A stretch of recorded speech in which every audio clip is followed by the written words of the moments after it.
Episode 20, Trump's Crypto Move, Governments Are Taking Over What Was Meant to Be Free.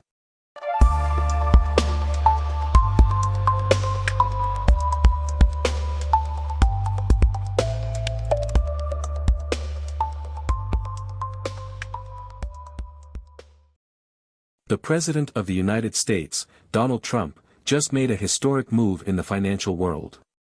On March 2, 2025, Trump officially announced that the U.S. government will integrate Bitcoin, Ethereum, XRP, Solana, and Cardano into a national crypto reserve. This means the U.S. is now actively holding and managing cryptocurrencies at a federal level, something that would have been unthinkable just a few years ago.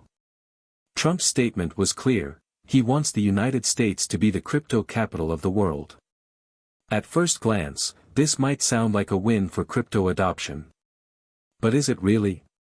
Or is this the first step toward government control over digital assets?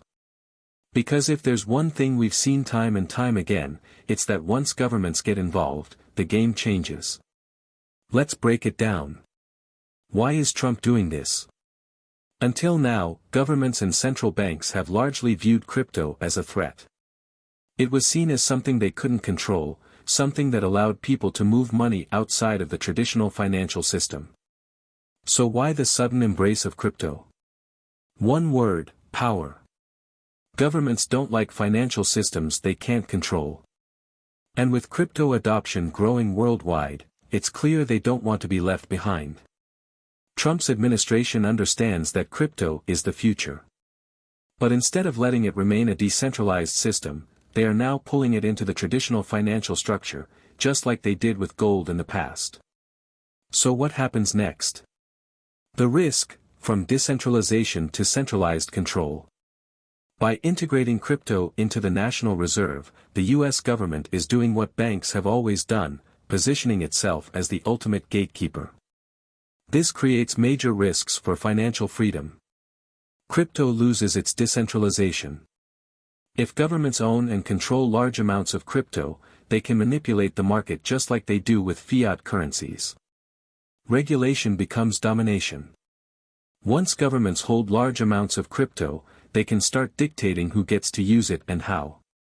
Your money isn't really yours anymore. If they control the reserves, they have the power to freeze wallets, block transactions, and even reverse payments, just like with traditional banking. We've seen this before. History repeats itself.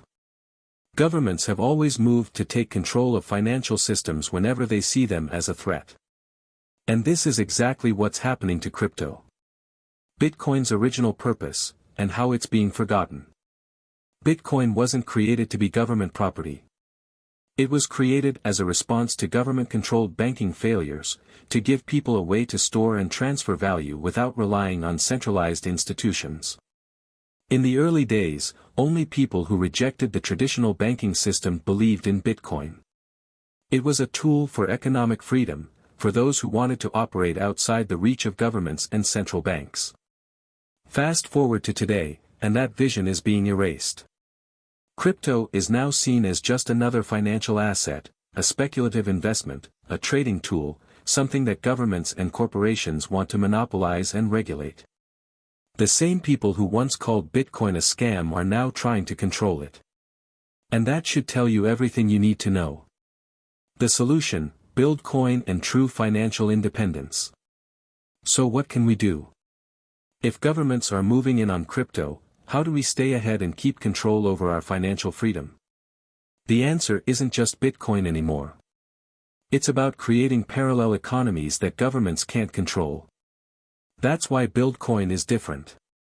It's designed for real-world communities, not just as a speculative asset. It operates outside government-controlled financial systems. It enables people to build and trade value freely, without being dependent on banks or central authorities. This is how we fight back. Not by waiting for governments to play fair, but by building an economy they can't take over. What's next? Governments are moving fast to control crypto. But they're also showing their hand. They know decentralized finance is powerful, and they don't want to lose control. In our next episode, we'll take a deep dive into how truly independent financial systems can operate, and what people can do to avoid getting trapped in government-controlled digital economies. Subscribe and stay tuned, because the future of money depends on what we build today.